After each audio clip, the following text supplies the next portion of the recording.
Good evening, everyone. Today we are here with IELTS Speaking module. As you can see here, IELTS Speaking test is based on 4 different criteria. So as this is Speak Well, as you know, we are going to talk about these 4 elements which are very important for IELTS part. So as you can see, I have noted it down for you. The first thing is fluency and coherence. As you know, in IELTS speaking part, there are 3 different parts for speaking. An examiner will give you maximum 11 minutes to 10 minutes for your speaking test. And if you can score very well, and it depends on these 4 factors. The first factor is fluency and coherence, as you can see.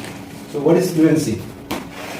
Ability to talk according to the situation, quite in a quick sensation, so that the examiner understands you quite rapidly. You are not thinking, you are not spending time, and that means fluency. How many words per minute you cover. And fluency in English language is very, very important, and it is called a level of continuity. You do not stop, there is no pause.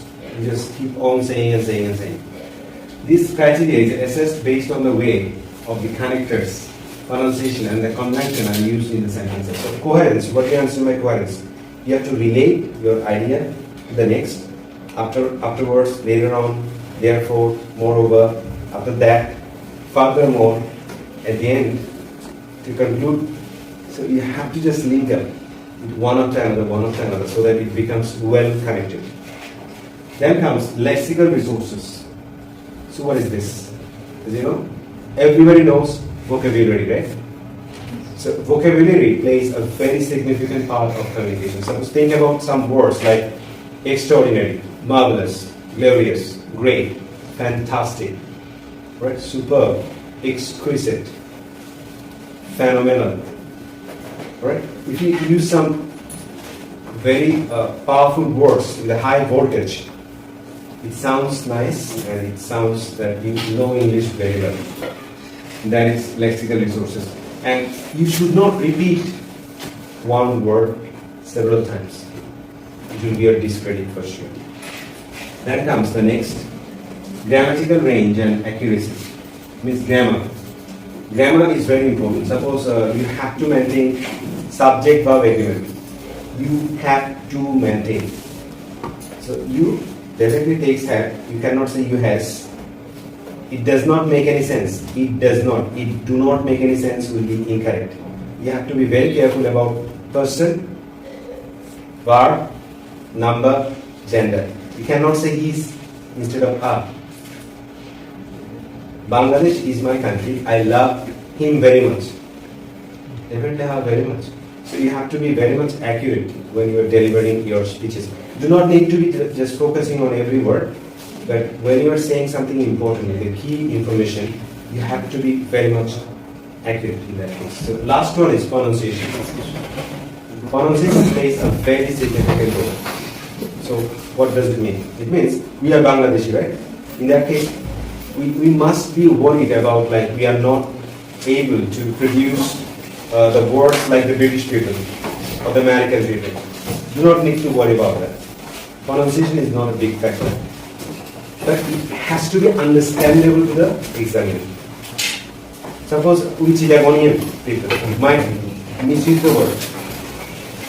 Let me just act, this is not part of this. Suppose if I say, fortunately or unfortunately, these 2 scholars have presented 2 nice papers. If you speak like this pronunciation is a below standard, and people will be very much dissatisfied. You know Bangla well, use that standard, like fortunately or unfortunately, these 2 scholars have presented 2 nice papers. That pronunciation is enough. You do not need to, fortunately or unfortunately, these 2 scholars have presented, do not need to. Do not need to imitate the foreigners. I can change my voice and I can do like the foreigners, not necessary. It will sound artificial. And artificial sound in speaking test will be scored with a low weight for sure. What is natural is accepted.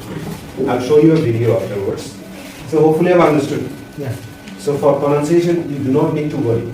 Simply use your own original voice. That is a good sound, so that the examiner can hear you well. If he says, sorry, I did not get you, if he says so, it means you are in trouble. Whatever you are saying, it should be clear and understandable. Right, so these are the four important parts. Remember this: fluency, accuracy, lexical resources, and pronunciation.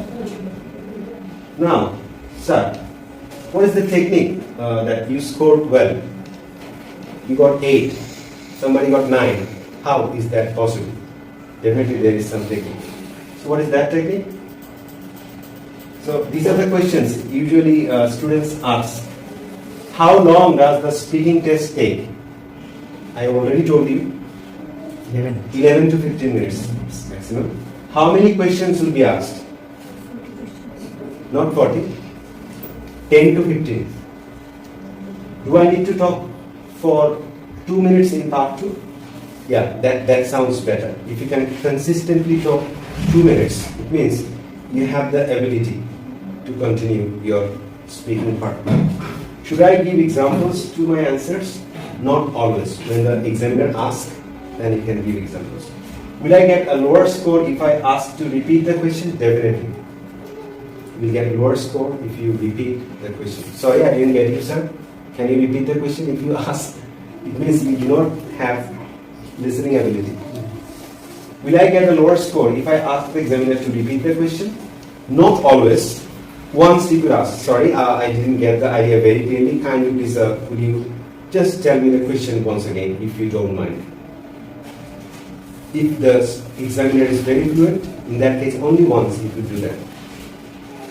But often, if the examiner is very strict, you have to understand his mentality or her mentality. In that case, the score could be lower. So please try to avoid this. How many parts will be there in IELTS speaking module? Definitely 3 parts. First part is just the introduction part. Ice-breaking session. Second part is cue card topic, and third part is the continuation of the second part. If there is any kind of related idea. Why, what happened, can you explain something else? Is it going to be a face-to-face test? That is better. Face-to-face test is better. What is the marking for this IELTS module? There will be the marking system as I gave you the 4 different modules. They will give you score in every module. Accuracy, fluency. In every part they will give you score, and they will also point out your errors or mistakes. And there is a difference between error and mistake. Error means you have no idea, you continue speaking wrong. Mistake means you know it, but slip of tongue. You just out of lack of consciousness you made it. Alright, so let's just come to this. How many parts are there? 3 parts. Part 1, this is where you answer questions about yourself and your family. As I started some tests like this. And here you will give a 1 to 1 minute speech on a topic presented to you by the examiner. That could be cue card. Suppose I selected a cue card for you, very difficult cue card, because I do not like you. I want to give a challenge to you. And the topic is juvenile delinquency. What is that? Juvenile delinquency means teenagers' crime. Crime of the teenagers. If you understand the topic, you will start. But if you do not understand, suppose you do not have any idea, the topic is very difficult for me, probably I have no idea. Probably I have heard of it in BBC last month, but I cannot clearly remember that. The topic that I have received right now is a little bit difficult for me. Still, I'm trying to guess the work. It could be related to some crime or criminal activity. If you do not know, you continue in that way. That is a better option, because the main testing is whether you can speak well or not. Then part 3, as you know, longer discussion. This from cue card, there will be more discussion. So, what is the technique for IELTS speaking. Number one is relaxation. What is that? In one of my classes, I have given you a breathing exercise. First of all, suppose you have a very good preparation, but if you are nervous, if your breathing, heartbeat is very high, blood pressure is very high, you will not do well. But if you control your breathing, I can guarantee that you will be able to remain cool, calm and composed. You will do very well. Simple. So breathing exercise, close your eyes before you start. Close your eyes, breathe for 5 minutes, then everything will be normal. Blood pressure will be normal. You'll do well. So number one is relax. Number two, sorry for the interference. Number two is extend your answers. So you have to extend your answers properly. What does it mean? When you say that, what's your hobby? How do you answer? Alright, if you talk about hobbies, there are many hobbies in the world. Fishing, traveling, collecting tickets, gardening. And among all the hobbies, you will extend. I like this one most. Because as you know, this helps me a lot. And I feel better. Then explain and explain and explain. When the examiner goes to the next question, and you stop. Do not make things complicated. That is the extend your answers with easy and short sentences, not long sentences. If you use long sentences, it might be very critical. You might make mistakes. So look at one answer. Bad answer and good answer. What is your favorite pet animal? My favorite pet animal is a cat. That was the bad answer. And the good answer to this? What's your favorite pet animal? My favorite pet animal is a cat. I have always found myself down to cats because of their independent nature. Unlike dogs, cats are low maintenance and they don't require a lot of space. They are cheap to feed. We can leave them alone at home all day. They don't panic or get lonely. They also make great company for us because they are beautiful, furry, intelligent pets and that love and entertain us every day. But look at this. Here, the examiner is feeling so bored, he asks why. Because they are cute. So this is a very low scoring answer that we get. It is like the teacher came and said that today's class is important. Students ask why? Because it is not unimportant. So it is something like this. So you should not make the examiner feel awkward. Make him feel comfortable. Because he doesn't need to ask any question then.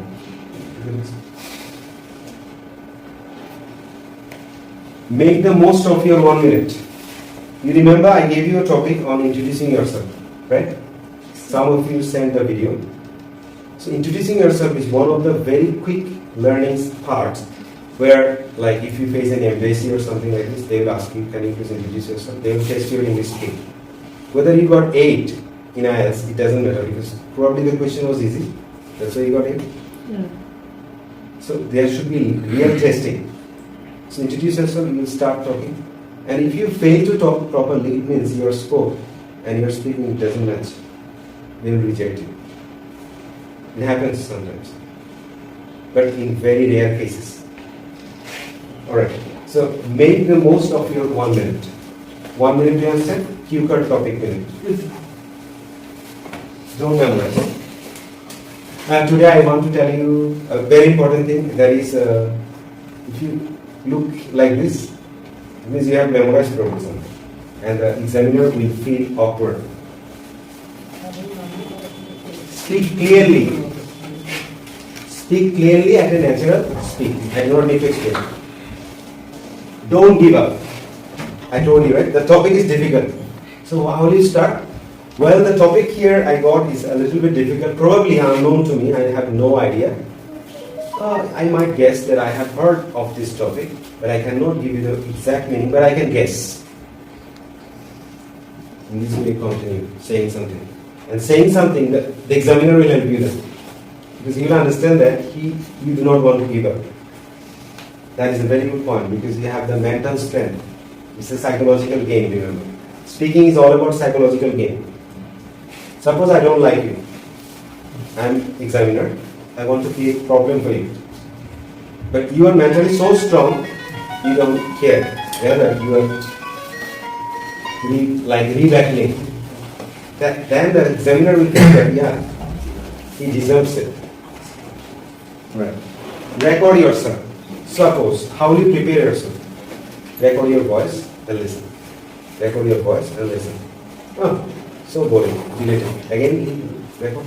Then you will update yourself. Then you have to know what to expect. It means when you keep practicing, you'll understand what will the examiner will ask you. What will the examiner ask you? You'll understand clearly. Right. So don't memorize answers, don't use big and unfamiliar words. Suppose if I say cantankerous, do you have any idea what's the meaning of cantankerous? So do not use unnecessary words which are not known to everybody. Use more frequent words. Quarrelsome. It means a person who argues, create unnecessary waffling. Waffling, you understand? I told you one day. Yeah. So do not use unfamiliar words. Use a range of grammatical structures. It's very important. Simple, complex, and compound sentences to make. 4 times. A range of words so that they understand that you are very good at English. For sure. So that is extremely important. Then comes, don't worry about your accent. You see? Yeah. Already I told you that forget about your accent. Suppose Sylheti people, how do they speak English? Sylheti people, they are dominating British people. They are dominating British culture for more than 100, 200 years. Their accent is not good. Right? Still they are doing well. So forget about your accent, but continue with the good quality. Pause to think. Suppose there is a critical question. What's your opinion on the corruption of Bangladesh? That was the question given to you. So will you disrespect your country? You say, right, there is definitely corruption in that case, but as you know, Bangladesh got independence in 1971. On the other hand, India got independence in 1947. And some other countries got their independence long time ago. So Bangladesh definitely needs time to develop. So I believe that Bangladesh is developing day by day. Although there is corruption, it can be erased after time being, and development will be there. It means you are respecting your country and also you are giving logical arguments. So that means pause to think. Alright. Avoid using fillers. Well, you know, okay, let me think. If you do that, it means you are spoiling time. If you keep time, the examiner will be fed up. Extend your answers. Smiling helps pronunciation. Smiling helps pronunciation. Do you believe so? Well, thank you very much. This is when you smile, your mouth extends and your lip, tongue, teeth, it works well. If you just fix your mouth without any smile, words will not come out properly. That's why this is the technique. And I will show you a video, then you'll understand. Smiling helps pronunciation. Don't speak in monotony. Oh well, I don't like it. It's a very good thing, but monotony means you are disturbed with everything. Don't do that. It's very dangerous. Practice common IELTS topics. I gave you a lot of topics. Yeah. Suppose what is that? Tourism, travel, education, transport, environment, climate change is there today. Family life, sport, recreation, crime and punishment, the internet, right? Advertising and retail. So these are the topics that you could practice. And I'm sure you'll get common from here. Yes, sir. Because they will be related. So if something is related, it will be easy. So at the end, I will give you a blast, like I will give you 2 topics. One is positive topic, one is negative topic. If you learn them, it will help you for sure.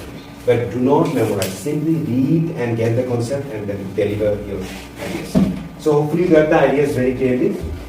This is me, I'm J.D. Milton. I'm an instructor and English language trainer. At the same time, I'm a lecturer in the Department of English, USTC, and I'm also, I have done my study from MA in ELT, that is English language teaching from University of Chicago.